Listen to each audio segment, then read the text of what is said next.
Ela era muito engraçada. Tinha sido muito engraçada. Naquela altura estava abandonada, descuidada. Tinha sido desventrada até. Tinham-lhe roubado todos os cobres. Ela é como um gigante, um daqueles trolls das histórias nórdicas. Observa tudo à sua volta e move-se a uma velocidade diferente da dos humanos. Tanta coisa mudou na sua vida. Foi testemunha de alegrias e de tragédias. E esta é a história de um encontro. Ela e eles. É a história de um encontro que fez história.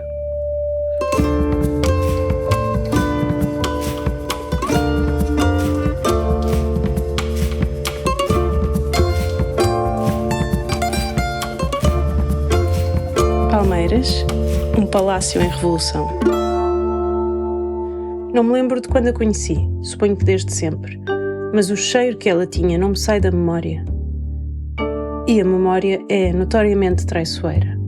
Com os anos dei-me conta que esta lembrança olfativa, da mistura única de caril, pó e tabaco, não é partilhada por muitas outras pessoas, que dela guardarão tantas outras histórias.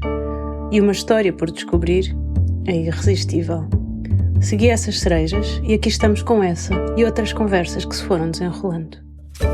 Criação e produção sonora de Gui Caligari, narração, escrita, edição e realização de Joana Louçã com Miguel Bordal. Este é o primeiro episódio de Palmeiras, um palácio em revolução. Esta primeira temporada termina nos anos 70, outras tratarão de décadas posteriores. A história inicial tem 3 partes, 3 episódios, que vão apresentar a personagem principal. Ela é o número 268 da Rua da Palma em Lisboa, também conhecida como a sede ou ainda o ou as Palmeiras. Estávamos nós no nosso sossego com a coisa e os energúmenos do povo aqui. Isto é depois. Primeiro, os factos.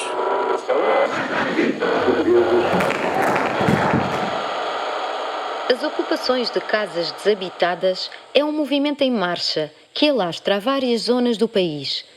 Reagindo à discriminação havida no que respeita à distribuição de sedes pelos diversos partidos políticos legalizados, o movimento de esquerda socialista, MES, o Partido de Unidade Popular, PUP, e a Liga Comunista Internacionalista, LCI, procederam à ocupação de edifícios que destinaram para centros de atividade política.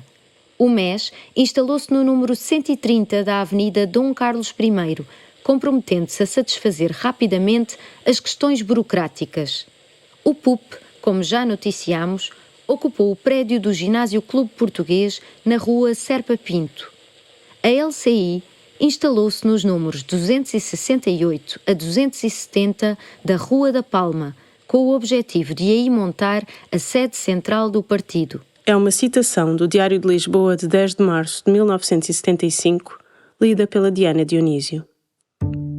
Neste mergulho na memória, antes de ir para o dia 9 de março de 1975, quando ela, a casa, foi ocupada, precisei de falar com eles, com várias das pessoas que participaram neste processo, e de perceber o que é que as levou a, durante uma ditadura, se arriscarem a envolver-se politicamente, clandestinamente, numa luta que não tinha um fim à vista e que representava um enorme risco.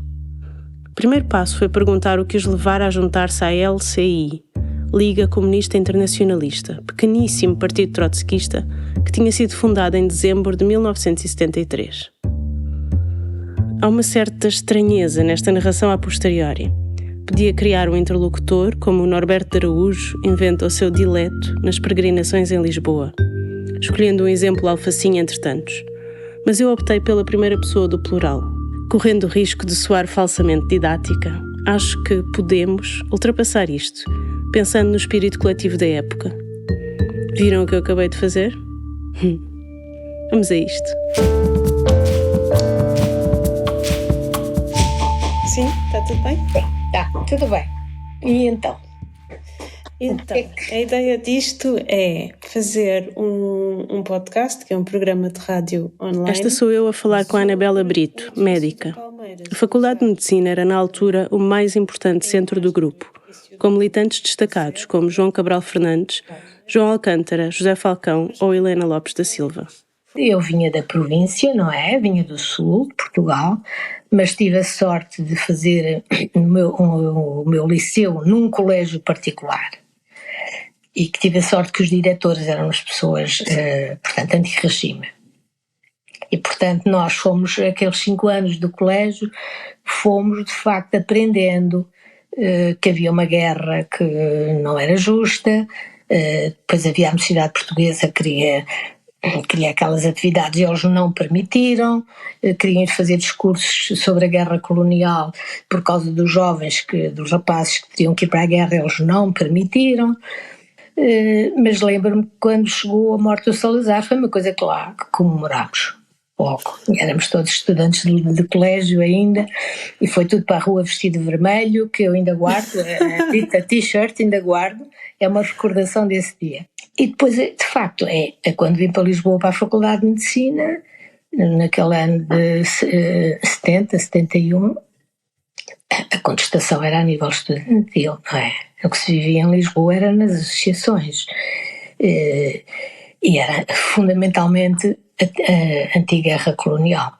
E depois o acontecimento, o assassinato de Ribeiro dos Santos, que isso aí foi o despoletar de facto dos movimentos políticos a nível estudantil, e as várias correntes aí apareceram todas e perceberam-se as diferenças, e penso que foi aí que começou a minha ligação com os trotskistas, pronto, ou aproximei-me deles ou eles de mim. Eu era estudante de medicina, comecei a trabalhar na secção de folhas e ganhei alguma relação de proximidade com um fulano chamado Manuel Coelho, que foi depois presidente da Câmara de Sines, que estabeleceu as relações com o Cabral Fernandes, que entretanto veio de Coimbra para Lisboa, e que me aproximei e conheci o Zé Falcão, e quem me convidou para entrar para o grupo propriamente dito foi o Zé Falcão.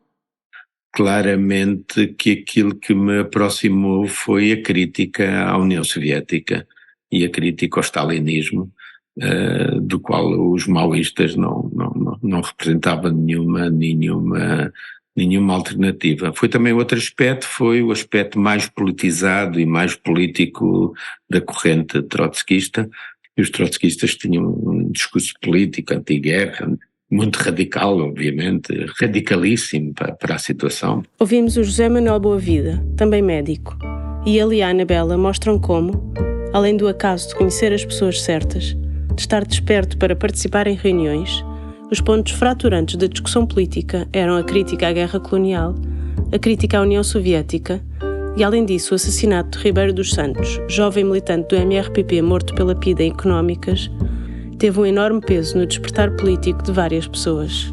Eu andava em medicina no último ano de 73, 74, em Cascais, no meu bairro, fazia parte da direção do clube, o Fontainhas, e jogava a bola lá também. O que fazia com que às vezes... José Falcão, conhecido como Boles, diminutivo de bolchevique, está a falar. Também era estudante de medicina na altura, mas não é o mesmo José Falcão médico de quem o José Manuel Boavida falou antes. Amador. E portanto fui-me dando conta, fomos conversando e falando, e o pessoal começou a mandar a propaganda para a minha casa por correio. E eu disse a uma das pessoas que sabia que era do trotskista, disse: pá, vocês não estão malucos, não me mandem nada de correio, porque a minha caixa de correio não está vigiada por mim, mas porque o meu pai é comandante de um quartel, que era comandante do Regimento de Artilharia de Évora, e nessa altura todos os gajos, todos os comandantes de quartéis estavam vigiados nessa altura. Heitor de Sousa conta a sua experiência a partir do Porto. A minha militância política começou na sequência do boicote à queima das fitas em 1972. Portanto, eu entrei na faculdade no ano letivo de 71-72, no Porto, e, portanto, durante um ano letivo de 72, desencadeou-se um movimento de boicote à queima das fitas, dos estudantes, que era mais um pretexto para combater a guerra colonial, não é? Porque todas as movimentações na altura dos estudantes eram sobretudo marcadas pela luta contra a guerra colonial, e esse movimento despertou-me para a política e para a luta contra a guerra e contra o regime, o fascismo, etc. E depois deu-se o acaso de, no ano letivo seguinte, eu viver num sítio onde por baixo havia um café, que era no Carvalhedo. E a partir de determinada altura eu comecei a notar que havia um conjunto de jovens que se juntavam nesse café à noite não para ver televisão, mas para discutir. Fui uma vez, fui duas, comecei a ouvir e às tantas houve um dessas pessoas que estavam nesse grupo que me convidou para me juntar ao grupo e tal. Depois as conversas eram normalmente sobre temas ligados à política, muito tenue, porque percebia-se que havia de vez em quando um senhor de gabardine e de óculos escuros que se sentava numa das pontas do café. O grande despertar para a política foi o Zeca, foi meu professor. Era engraçado, percebia-se que era do contra. E isso agradava-nos, ia contra as convenções. E depois, nas próprias aulas, era muito interessante, era alguém que era uma outra forma de lidar, ele realmente respirava cidadania. E isso era importante. E depois, quando ele é expulso, isso aí abriu-nos os olhos, sentimos uma grande injustiça. Ainda eras aluna dele nessa altura? Era. Ele não chegou a estar um ano letivo. Rapidamente o expulsaram do ensino. Estamos a ouvir a Luísa Ramos, que cresceu em Setúbal, filha de um militar, e que foi viver pouco depois para a Guiné com a família. Era uma sociedade muito opressiva. Era uma cidade ocupada. Pouco depois de Luísa ter chegado, um jovem guineense foi morto por um colono, alegadamente por lhe ter tentado roubar uma galinha. Isso também me chocou muito. Eu não tinha bem a noção colonial. Para mim, nós estávamos todos no mesmo barco. Estávamos todos contra, e aqueles, eu tinha lá grandes amigos, um deles depois fugiu para as zonas libertadas, sabendo de nós e conseguiu fugir, dizendo-nos a nós, também tudo coisas de uma certa inconsciência, vejo hoje, da juventude, mas quer dizer, como éramos amigos.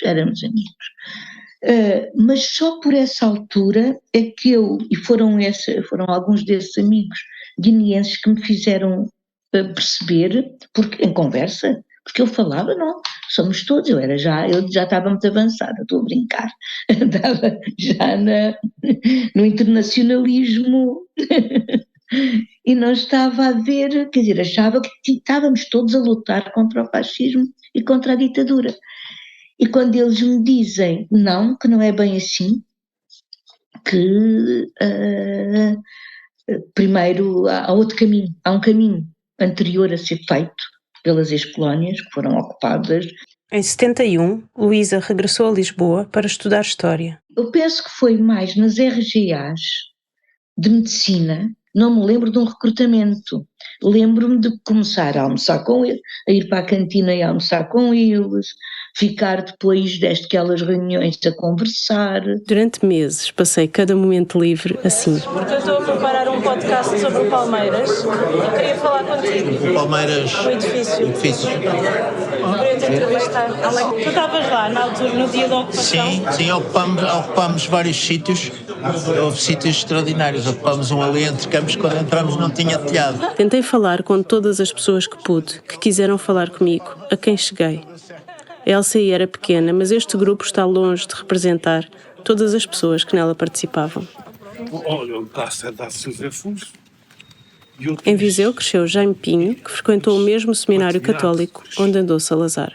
A partir do que hoje se chama 10º ano, vim para Lisboa, para o Gil Vicente, porque eu tinha família, tinha tias, uma tia minha, que morava no Alto São João, e eu vim para a casa dela. O meu tio seria legionário ou mesmo PIDE. E portanto, durante um ano vivi lá em casa deles. E paralelamente, o que é que eu ia percebendo? Ia percebendo que o meu irmão mais velho que estava em Económicas, fazia parte do movimento associativo antifascista. O irmão vivia lá na casa? Não, o meu irmão vivia numa residência de estudantes.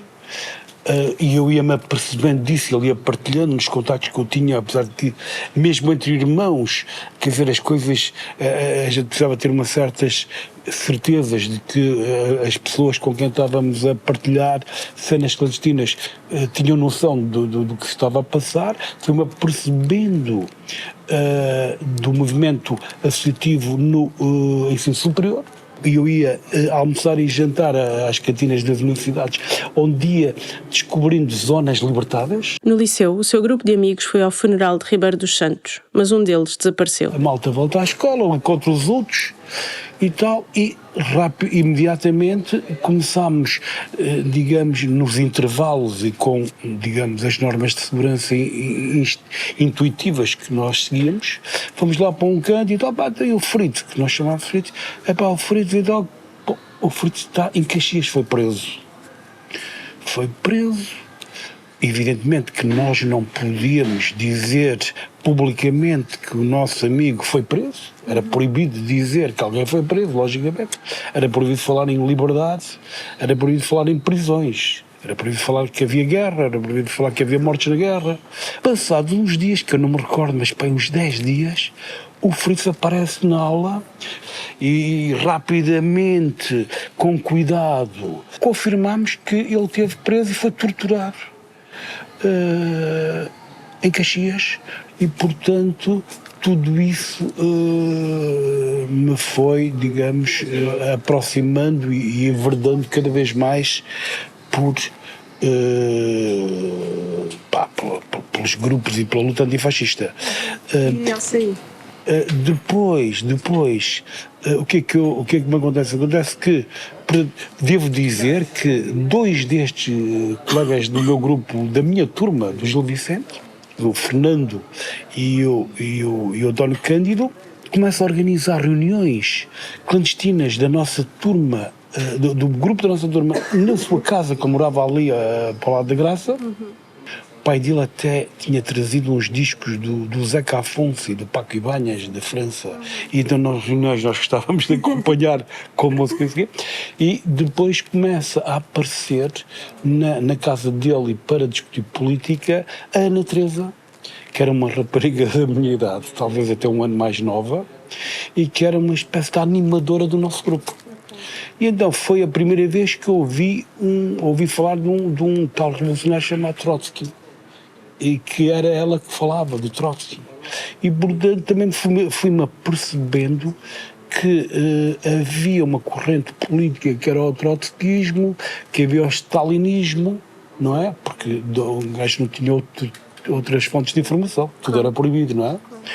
Depois também frequentávamos as reuniões do Maeslo, que era o movimento associativo de estudantes do ensino secundário de Lisboa, Maeslo. E nas reuniões do Maeslo eu ia percebendo que havia um setor que se percebia que era mais ligado ao PC, havia um setor mais ligado aos maoístas, o DP. E comecei-me a perceber que essa Ana Teresa e este Fernando, que era o meu colega, e a Ana Teresa que vinha animar e tal, estavam mais ligados a um grupo de pessoas de onde sobressaía, por exemplo, o Francisco Louçã e o Cláudio Cavaco. Havia um grupo de estudantes nos liceus que não fazia parte das correntes principais que atuavam então, que eram o EC e o Maeslo, que era a força de intervenção do que mais tarde veio a ser o DP, na altura não se chamava o DP. E esse grupo de estudantes era independente disso. Um deles tinha o Cláudio Cavaco, do Dom Dinis, tinha contacto com o grupo de medicina, João Cabral Fernandes, João Alcântara, António Gomes, Alfredo Frade, José Manuel Boa Vida, e fez parte desse núcleo fundador da LCI. E ele é que recrutou depois uma célula do ensino secundário, de que ele fazia parte, e algumas outras pessoas. Esta transição suave a seguir ao Jaime Pinho foi para o Francisco Louçã. Pela economia de tempo, vou deixar de lado todo o potencial cómico de um grupo de adolescentes achar que as reuniões se faziam melhor acompanhadas de banda sonora de músicos proibidos pelo regime, ainda chamando mais a atenção para a clandestinidade em que se envolviam. E as disputas que havia entre os diferentes grupos estudantis eram à volta do quê? Havia grandes discussões nas assembleias quando elas podiam decorrer publicamente, que eram abertamente, que eram as das faculdades. Havia assembleias nos liceus, mas eram de 10 minutos num canto do pátio para disfarçar, para mobilizar e coisas assim. Portanto, não tinha um conteúdo de debate político. Havia um debate político através de subterfúgios. Portanto, como ninguém podia dizer eu sou do PCP, ou eu sou da LCI, ou eu sou da FEC-ML, ou eu sou do CARP-ML, ou do que foi, as pessoas identificavam-se por nomes decorrentes, ousar lutar, ousar vencer, era o MRPP, todo o poder aos cursos, era o que mais vem a ser mais tarde o MES, e depois fazia-se discursos por... Uns eram pela deserção na guerra, outros não eram, uns eram pelo fim, tanto o fim da guerra, significava a deserção dos jovens que fossem para lá, o PC opunha-se, portanto havia depois... digamos, etiquetas diferentes que eram usadas para que a identificação fosse suficiente e para que se percebesse as diferenças. Lá está, a economia de tempo não me deixa referir as siglas cómicas dos partidos, esses acrónimos intermináveis ainda acrescentados do sufixo ML, marxista-leninista. Nem vou comentar que se achasse que um slogan como todo o poder aos cursos podia fazer sentido. Agora, Fernando Rosas, historiador que estava na galhofa no início deste episódio, apesar de na altura estar muito distante dos trotskistas, resume muito bem a resposta à minha pergunta inicial. Como é que se iniciava a atividade política em ditadura? A politização surgiu no movimento estudantil, não é? O recrutamento de pessoas fazia-se na luta dos estudantes. Os estudantes tinham as associações de estudantes, que eram maioritariamente à esquerda, não é? Que travavam a luta estudantil, que vai evoluindo e se vai radicalizando, não é? Primeiro contra a repressão, contra as estruturas, contra a prisão dos estudantes, contra os direitos associativos, a favor dos direitos associativos, contra a ingerência do governo e da polícia, etc. E depois vai evoluindo para a luta contra a guerra colonial, etc, etc. As associações também vão sendo fechadas, assaltadas pela PIDE e fechadas. E criam-se movimentos académicos mais informais. E como é que saíam dessa bolha estudantil? Saía-se da bolha porque nós fazíamos trabalho também de divulgação do marxismo, de livros, de revistas, como o Tempo e o Modo, etc., nas coletividades de cultura e recreio. As coletividades eram uma espécie de local de encontro entre jovens trabalhadores das zonas da Grande Lisboa. O movimento de coletividades era muito forte, sempre foi. E era tolerado pelo regime. E o que se fazia era criar secções culturais, que não precisavam de autorização, não é? As atividades é que precisavam, e às vezes eram proibidas, muitas.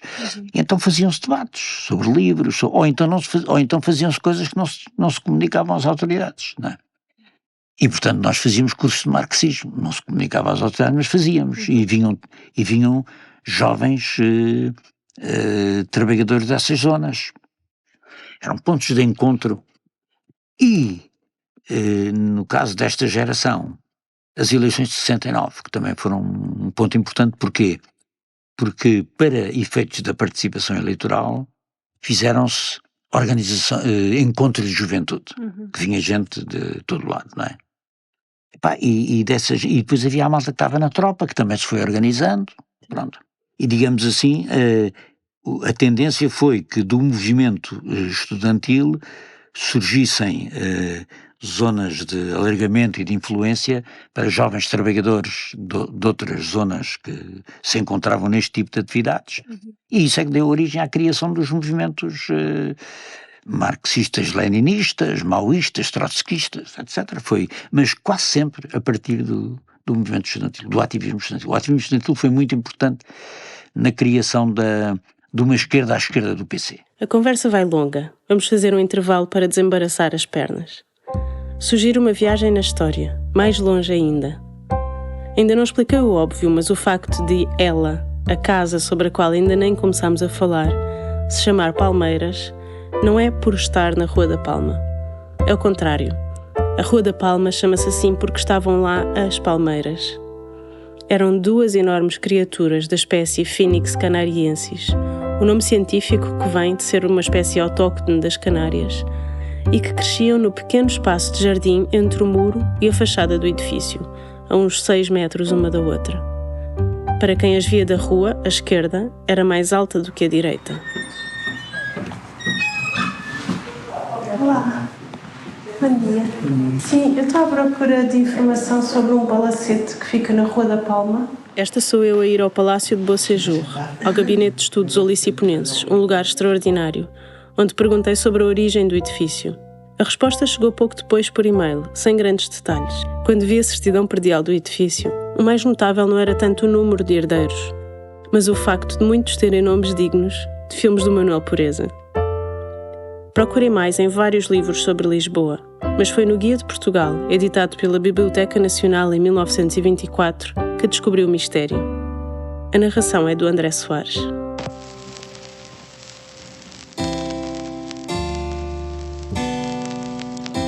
Do Intendente parte ainda a Rua da Palma, com numerosos estabelecimentos comerciais, avultando as lojas de móveis e orivesarias. Era a antiga Rua do Senhor da Palma, assim chamada por ser o arruamento dos alemães, da palma que floria na sepultura do cavaleiro alemão Henrique, que ajudara Dom Afonso I na conquista de Lisboa. Na Rua da Palma fica ainda o Palacete, que foi dos condes de Gerais de Lima e depois do conde da Folgosa, e é hoje dos seus herdeiros com grandes preciosidades artísticas. O palacete não é o mesmo, o do conde da Folgosa fica mais perto do intendente. Mas a verdadeira questão que se coloca é: embaixo de qual das duas palmeiras estava enterrado o cavaleiro Henrique? Será que o seu fantasma ainda se ouve em noites de lua cheia? Fim do intervalo. Já sabemos como se entrava no grupo, mas depois o que faziam? Começámos a fazer uns comunicados para os estudantes, que foi o Toupeira Vermelha, que se faziam na Associação de Medicina, muitos deles, durante a noite, pela calada da noite, usavam-se os assistências das sebentas para se fazer os comunicados políticos, o Capito sabia, e portanto várias vezes ia lá durante a noite e fechava a associação. Por exemplo, tínhamos a Livrelco. A Livrelco era uma cooperativa livreira de estudantes, onde nós tínhamos uma atividade de traduzir livros.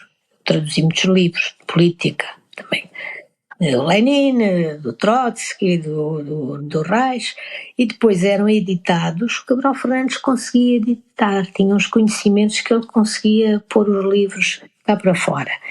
Mas muitos iam parar à Livrelco, que também foi fechada. E havia também a Casa dos Estudantes das Colónias, que era um local de reunião quase constante, também era ali entre campos. Portanto, as atividades eram inúmeras. A gente não tinha esperança, não tínhamos esperança. Deram-me numa célula em que fazia as distribuições para a margem sul. Fazíamos isso com grandes cuidados.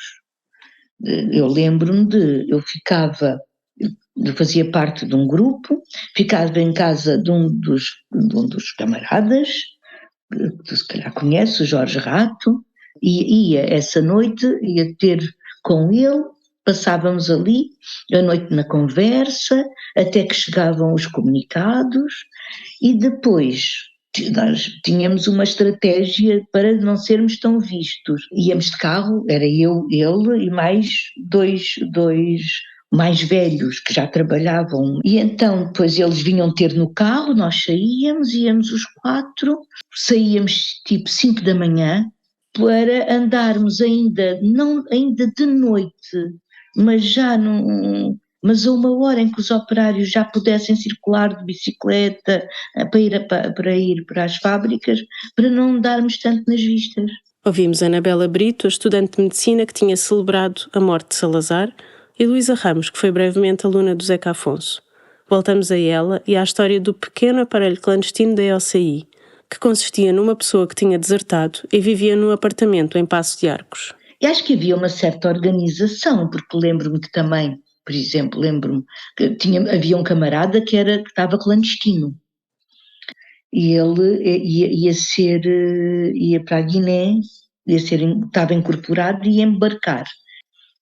O meu irmão já vivia em França, é mais velho, e já tinha lá recebido, por acaso, um ou outro colega aqui de Setúbal que tinha fugido à tropa, a ir às colónias.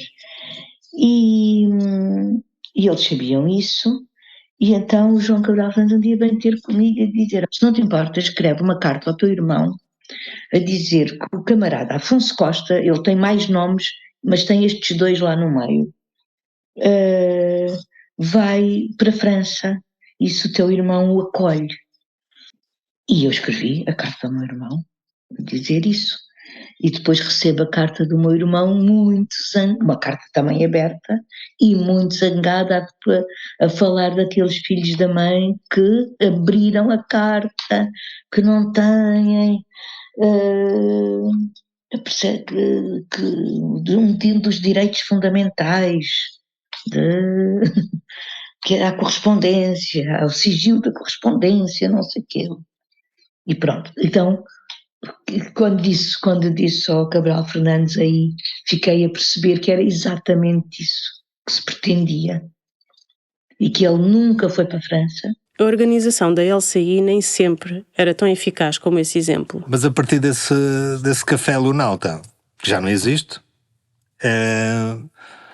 começou-se a fazer um trabalho político organizado individualmente, porque na Direção Regional do Norte havia, nessa altura, poucas células e o equilíbrio político era construído com base nas células que se alinhavam pelas pessoas que estavam de acordo com o Sardo, que era a pessoa que dominava a LCI em termos internos a nível nacional.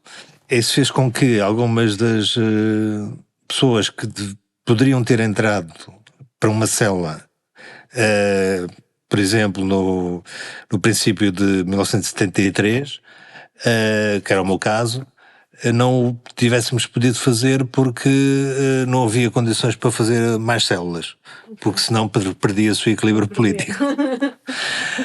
Então, e essa circunstância fez com que tivesse havido alguns episódios um bocado rocambolescos para travar a entrada de pessoas na LCI, no Grupo de Ação Comunista do Norte, que na altura ainda não era LCI. Este é o Heitor, do Café do Porto.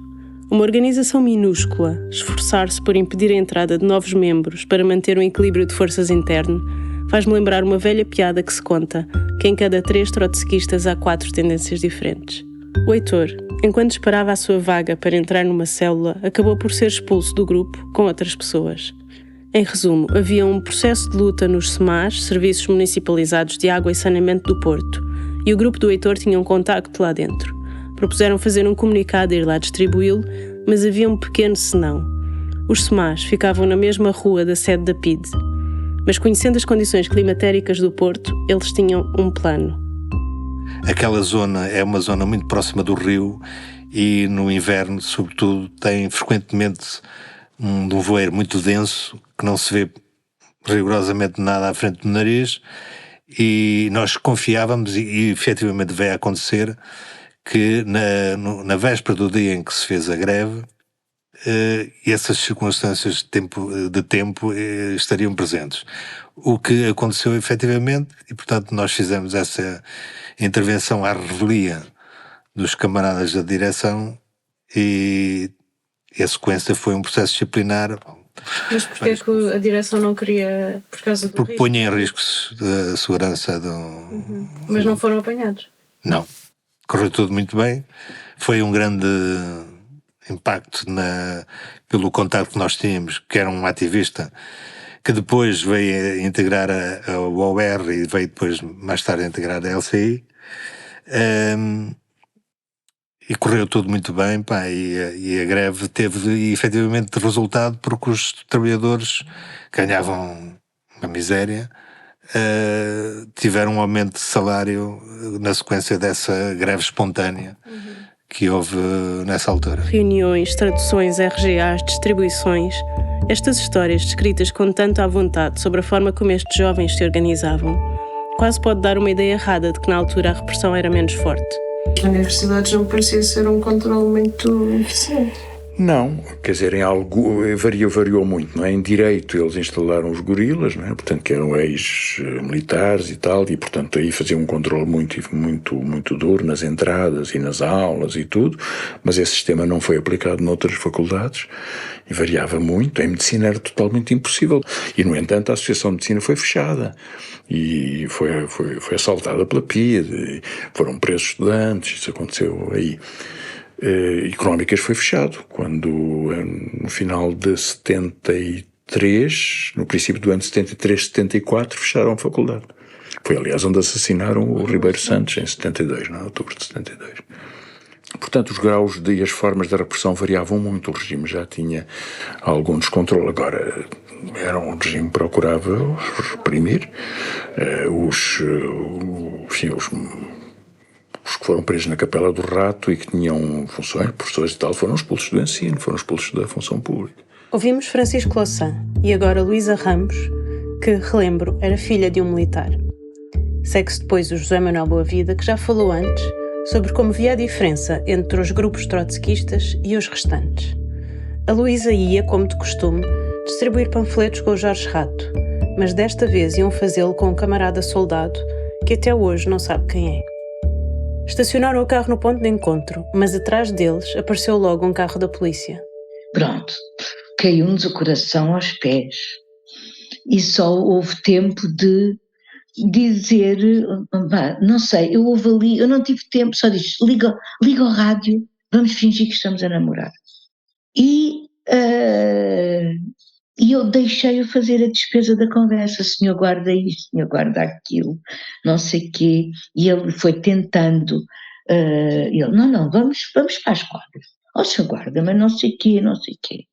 Os dois assim. Manteve-se o impasse até que o polícia se decidiu a levá-los à esquadra. Aí resolvi puxar dos galões e, principalmente, eu tive a jogar com uma percepção que eu já tinha dentro de mim, que era daquela polaridade da polícia, principalmente daquela polícia, entre a subserviência e o autoritarismo.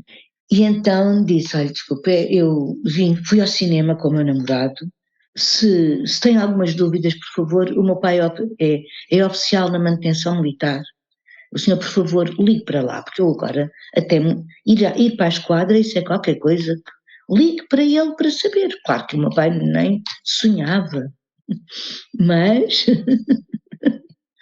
ele quase que fez continência e diz, ficou com um ar paternalista e diz então, não voltam a fazer isto, vão logo para casa depois do cinema, mas então vá lá para casa, pronto. Mas foi um susto muito grande. E pouco tempo depois foram os outros presos. Eu fui preso na véspera do 1º de maio de 73, com o António Gomes e com o Alfredo Frade, a fazer uma distribuição de comunicados, muito naifes, passámos à frente de uma sede de uma esquadra da polícia à 1 da manhã, na véspera de 1º de maio, e a polícia desconfiou pelo nosso ar de que não andávamos a fazer boa, manda-nos entrar, e nós tínhamos uma série de panfletos escondidos na barriga, que eles depressa detectaram e nos levaram para António Maria Cardoso, para o Governo Civil primeiro, onde fomos rapados, depois com António Maria Cardoso, e da Antena Maria Cardoso para Caxias, onde estive 2 meses, tivemos os 3, 2 meses enclausurados. E o António Gomes ficou mais tempo, não foi? Não, ficámos todos ao mesmo tempo. Ok. Ele terá sido de nós o que foi mais torturado, o Alfredo talvez o menos, e eu ainda tive uma noite de sono, e encontrões e tal. Com o Alfredo Frade, outro médico, vamos falar no próximo episódio. Partimos de um princípio fundamental. A direita capitalista... Esta era a voz do António Gomes, aqui a falar num comício em 76, que foi republicado na RTP Memória. António Gomes morreu nos anos 90. Mas nunca, eles não falaram. Este António Gomes, eu é que o ia visitar à PIDE, e ele com uma lata com pau, na altura eram em lata, que eu lhe levei, ele afiou, quando achou que estava que estava a ceder à tortura, ele afiou uma lata e cortou os pulsos. Quando eu chego lá para ir visitar e dar mais coisas, não me deixam ver e me dão uma trouxa de roupa toda ensanguentada. E eu aí disse, não, o que é que fizeram?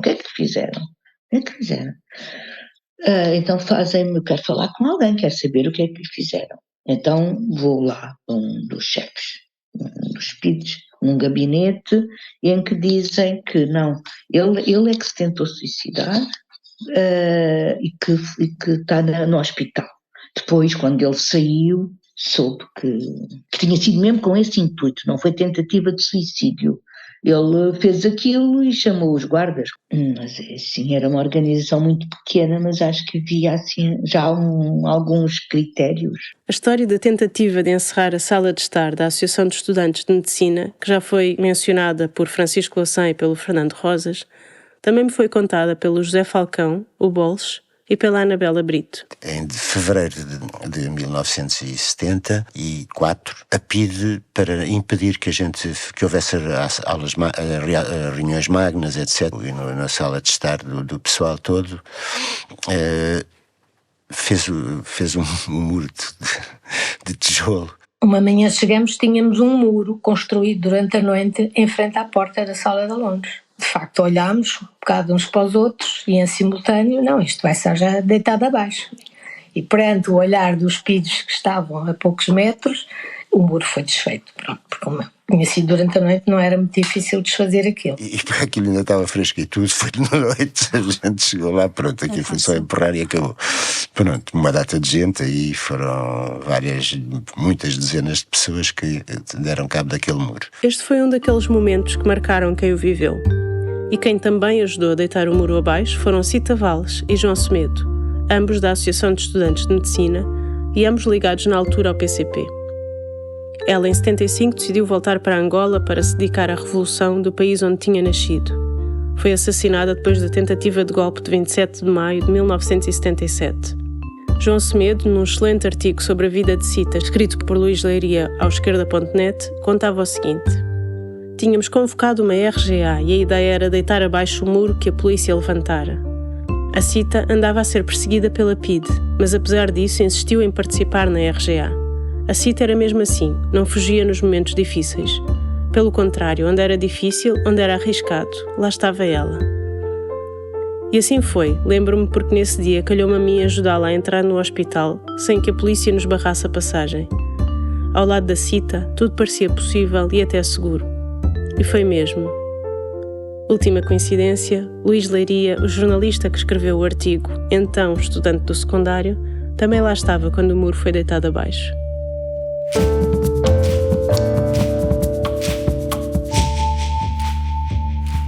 A ideia de manifestações em ditadura pode parecer quase um contrassenso, mas eram uma das atividades das organizações de esquerda. Vamos ouvir Francisco Louçã, Luísa Ramos e voltamos novamente à Anabela Brito. A última manifestação de 25 de Abril era feita pela LCI, aliás, na Cova da Piedade. Sobre o quê? A guerra. Portanto, parte do Jardim da Cova da Piedade, percorre uma parte daquele coisa. Houve 2 ou 3 pessoas que foram apanhadas pela polícia. Mas essa foi só organizada por nós. Agora houve outras que eram unitárias, em Sete Rios, na Graça, em Campo de Ourique. Lembro de uma manifestação que fizemos antes de 25 de Abril. Essa também foi incrível, com pela primeira vez levámos faixas e cartazes. Mas eu penso que foi na Cova da Piedade. Lembro-me dos tempos de preparação que nós tivemos para ver aonde seria o tempo onde estava a esquadra da polícia, com os carros de polícia, onde poderiam, o tempo que demoraria a atravessar, coube-me a mim esse estudo, o tempo que as esquadras de polícia mais próximas levariam a chegar. Portanto, nós sabíamos o tempo que a manifestação poderia demorar, poderia decorrer até chegar a polícia. Portanto, aquilo foi uma ação relâmpago, e quando cheguei àquele jardim, que eu, de repente, assim ao longe, havia um parque infantil, e realmente parecia um parque infantil cheio. Éramos todos muito novinhos. E quando nos aproximamos, eram eles que viam uns de nós a andar de balões, outros não sei o quê. E aquilo escondido atrás dos bancos dos jardins e por baixo. E depois, quando se deu a ordem, quer dizer, cada um agarrou nas coisas e fez uma verdadeira manifestação, como depois só se viu, como eu só vi depois do 25 de Abril, claro, com menos gente, mas se apelava ao fim da guerra colonial e com esses cartazes, e percorremos aquelas ruas rapidamente, lembro de pessoas à janela, assim nos restos, assim com um ar ao mesmo tempo atónito e ao mesmo tempo agradado, pelo menos é a imagem que eu tenho. As manifestações, habitualmente havia uma estratégia que era as pessoas iam se juntando em grupos ao longo da rua, na praça, e depois havia um sinal em que as pessoas se juntavam todas, ou para o centro da rua, corriam todas para o mesmo local, e depois corriam durante um bocado, abriam os cartazes, palavras de ordem, e depois dispersavam, porque aquilo tinha que ser rapidamente, portanto isto era tudo muito rápido. Uma das coisas que foi um marco importante foi, penso que o último 1º de maio antes do 25 de Abril, tentou-se organizar uma manifestação grande no Rossio. E a cidade toda foi, andámos, colámos por todo o lado, porque aí até os maoístas, havia alguma unidade, não é? Naquela época, porque era 1º de maio. E de facto o Rossio estava cheio. E o que é que aconteceu às tantas? A polícia fechou o trânsito nos restauradores. Eles perceberam o que ia acontecer. E a memória que eu tenho foi do silêncio sepulcral que se viveu no Rossio. Tu estás a imaginar aquele Rossio cheio, de repente fecharem o trânsito. E fez um silêncio no Rossio e nós percebemos que íamos todos apanhar uma pancadaria, porque eles entraram depois por restauradores, com os, já nem sei, os carros. Eu e os que estávamos comigo entramos por uma casa particular, forçámos a porta, subimos as escadas e fechámos a porta e ficámos ali nem sei quanto tempo até que ouvimos novamente passar carros no Rossio. Portanto, isso foi o último 1º de maio. Esta manifestação de que a Anabela fala, o 1º de maio de 73, era a tal manifestação unitária para a qual tentaram convocar o Alfredo Frade, o António Gomes e o José Manuel Boavida, quando foram presos com os panfletos escondidos na barriga. Este foi o primeiro de 3 episódios da primeira temporada de Palmeiras, um Palácio em Revolução. Criação e produção sonora de Gui Calegari. Narração, escrita e edição de Joana Louçã, com o apoio do Miguel Bordal. Nós estávamos fartos de comer porrada do copo com estar a assaltar sedes e, portanto, resolvemos nessa altura, não, vamos alugar uma coisa que deve ser. Isto no próximo episódio. O Diário de Lisboa foi lido por Diana Dionísio, o Guia de Portugal por André Soares. Participaram neste episódio, além deles, Anabela Brito, Fernando Rosas, Francisco Louçã, Heitor de Sousa, Jaime Pinho, José Falcão, José Manuel Boavida e Luísa Ramos. Marco Marques esclareceu todas as minhas dúvidas sobre Palmeiras. A todas elas, muito obrigada. Segue Palmeiras, um Palácio em Revolução, na tua plataforma de podcast. Deixa a tua avaliação e envia os teus comentários. Palmeiras, um Palácio em Revolução. Esse podcast é uma produção da Muxirão Edições, que transporta vozes para comunicar a tua e a nossa história. Dá o like na sua plataforma de podcast preferida, acesse as nossas redes e o nosso site. Produção Muxirão Edições, com X.